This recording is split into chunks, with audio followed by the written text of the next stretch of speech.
Sir मैं रोज कितने घंटे पढ़ाई करूं? दोस्तों ये दुनिया का इतना यूजलेस क्वेश्चन है ना कि कोई भी क्या बोले। हम लोग अपने आप से ये नहीं पूछते कि हम कितना आउटपुट दे सकते हैं। कहीं कोई स्टूडेंट 5 मिनट पढ़ के टॉप कर देते हैं तो कहीं कुछ बच्चे 5 घंटे पढ़ के भी टॉप नहीं कर पाते। ऐसे पे दोस्तों गलती आप में नहीं बल्कि आपके पढ़ाई की टेक्निक में है, यानी कि आप किस तरह से चीजों को पढ़ते हैं। तो दोस्तों आज की इस वीडियो में हम बात करेंगे ऐसे ही कुछ मेथड्स के बारे में जो आपको पढ़ाई करने से लेकर किसी भी काम में फोकस करने में मदद करेंगे। तो चलिए वीडियो को शुरू करते हैं। Number 1, to learn you have to teach. दोस्तों अगर मैं आपसे पूछूं कि क्या आपने कभी क्लास में या फिर कहीं भी भीड़ भाड़ वाली जगह पे खड़े होकर कुछ एक्सप्लेन किया है तो आप में से ज्यादातर लोगों का जवाब ना होगा। और ये उन्हीं ही छोटी छोटी गलतियों में से एक है जिसके चलते हम चीजों को कभी याद नहीं रख पाते। आप लोगों ने शायद ही कभी मनीष पेबराई का नाम सुना होगा। आपकी जानकारी के लिए बता दूं कि ये एक बहुत बड़े इन्वेस्टर है। अब आप ये सोचेंगे यार ये इतने बड़े इन्वेस्टर है तो फिर एक यूट्यूब चैनल क्यों चलाते हैं? क्या इन्हें पैसा चाहिए या इन्हें स्पॉन्सर चाहिए ताकि ये प्रोडक्ट्स के प्रमोशन कर सके? दोस्तों आपको बता दूं कि इनका समय बहुत कीमती है, तभी तो इन्हें एडवर्टाइजमेंट और स्पॉन्सर के चंद समय के लिए बहुत सारे पैसे मिलते हैं। इनका एक ही कहना है, the best way to learn is to teach, यानी अगर आपको कुछ सीखना है तो पहले आपको पढ़ाना शुरू करना होगा।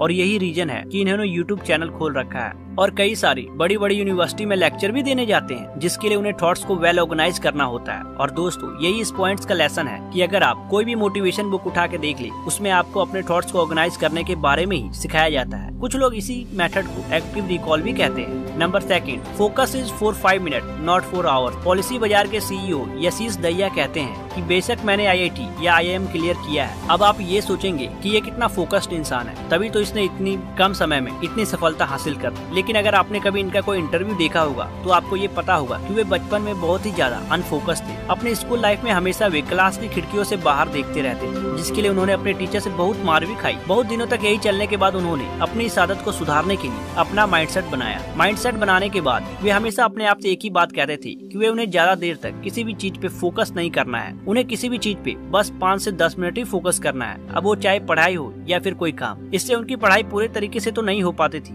लेकिन फिर वो उस 5 मिनट में बहुत ज्यादा फोकस होके पढ़ाई करते थे। ऐसे 5 मिनट कर करके वे 6 से 7 घंटा तक पढ़ लेते थे और ऐसे रेगुलर करने की वजह से उन्होंने आईआईटी और आईआईएम जैसे एग्जाम को बड़ी आसानी से क्रैक कर लिया। दोस्तों उनका कहना ये था कि आप जितना ज्यादा सोचेंगे उतना कम काम कर पाएंगे। आप किसी काम को थोड़ा ही करने की कोशिश करिए मगर उसको पूरे तरीके से करिए। अगर हमें कोई काम बहुत ज्यादा कठिन लग रहा है तो हम उसे टुकड़ों में बांट सकते हैं और दोस्तों सच मानिए वो काम आपको आसान लगने लगेगा। Number 3, dose Pomodoro technique work. आज तक ऐसे बहुत सारे आर्टिकल छपे हैं जो कंपेयर करते हैं कि पोमोडोरो टेक्निक को डीप वर्क से, और ये सवाल करते हैं कि दोनों तकनीक में से बेहतर कौन सी है। तो चलिए पहले जरा समझ लेते हैं कि आखिर पोमोडोरो टेक्निक और डीप वर्क क्या होता है। पोमोडोरो टेक्निक वो होती है जिसमें हमसे कहा जाता है कि पहले 25 मिनट तक काम करो या फिर 50 मिनट तक के लिए कोई भी काम करो और 10 मिनट का रेस्ट लो। लेकिन डीप वर्क हमें 4 तरीके बताता है और कहता है कि इनमें से कोई भी एक ऑप्शन सिलेक्ट कर लो। ये चारों मेथड्स के नाम है। Number 1, monastic approach. ये अप्रोच कहता है कि जब तक आप किसी गोल को अचीव ना कर ले तो उसको छोड़ के हम अपनी लाइफ में कुछ और करेंगे ही नहीं, चाहे उसके लिए 2 साल लगे या फिर 5 साल। Number 2, bimodal approach. ये अप्रोच कहता है कि रोज अपना फोन 4 या 5 घंटे के लिए बंद रख दे जब आप कोई काम कर रहे हो, और काम पूरा करने के बाद भी फोन को अपना एंजॉयमेंट की तरह मत बनाओ। कोशिश करो कि फोन का इस्तेमाल करना ही ना पड़े। Number 3, rhythmic approach. ये अप्रोच हमें समझाता है कि जब भी कोई काम करना शुरू करो तो उस पे अपना फोकस रखो, फिर वो चाहे कितनी भी देर के लिए क्यों ना हो, और जब वो काम पूरी तरह से हो जाए तो उसके बाद ही कुछ देर आराम करो। नंबर 4,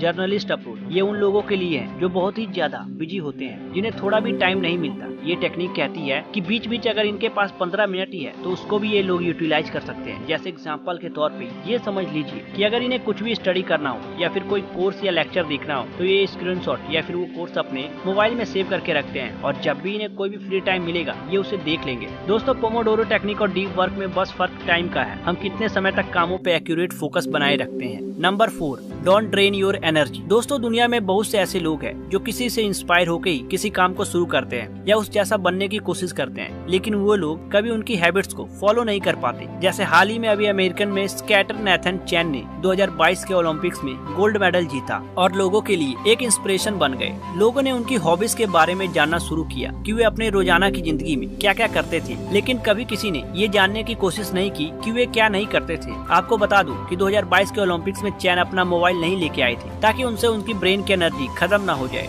दोस्तों उनका कहना था कि अगर फोन उनके पास रहता है तो उन्हें सोशल मीडिया पे पोस्ट देखने की क्यूरियोसिटी होती है, जिसके चलते एनर्जी ड्रेन हो जाती है। इन शॉर्ट्स में अगर समझे तो अगर आपको कोई भी चीज हासिल करनी है तो आपको हमेशा अपने आप को फोकस रखना है। आपको ये समझना होगा कि फोन की चमकती स्क्रीन ही दुनिया नहीं है और किसी भी चीज की प्रिपरेशन के दौरान आपको ये सोशल मीडिया से तो ब्रेक लेना ही पड़ेगा। मैं ऐसा नहीं कहूँगा कि आप एक ही बार में अपने अंदर बहुत बड़ा चैलेंज लाए। अगर आप फोन को यूज किए बिना ज्यादा देर तक नहीं रह सकते तो धीरे धीरे फोन से दूर रहना सीखिए। कोशिश करिए कि आपको हर वक्त फोन की जरूरत ना पड़े। अगर आप ज्यादातर टाइम फ्री रहने की वजह से फोन यूज करते हैं तो अपनी हॉबीज को फॉलो करिए। तो दोस्तों आज के लिए बस इतना ही। मैं उम्मीद करता हूँ कि ये वीडियो आपको कुछ ना कुछ तो जरूर सिखाई होगी, आपको कोई ना कोई बेनिफिट्स भी मिला होगा। अगर ऐसा है तो इस वीडियो पे एक लाइक जरूर करिए और अपने दोस्तों को फॉरवर्ड जरूर करिएगा ताकि उन्हें मदद मिल सके। ऐसे ही वीडियो और देखने के लिए हमारे चैनल को सब्सक्राइब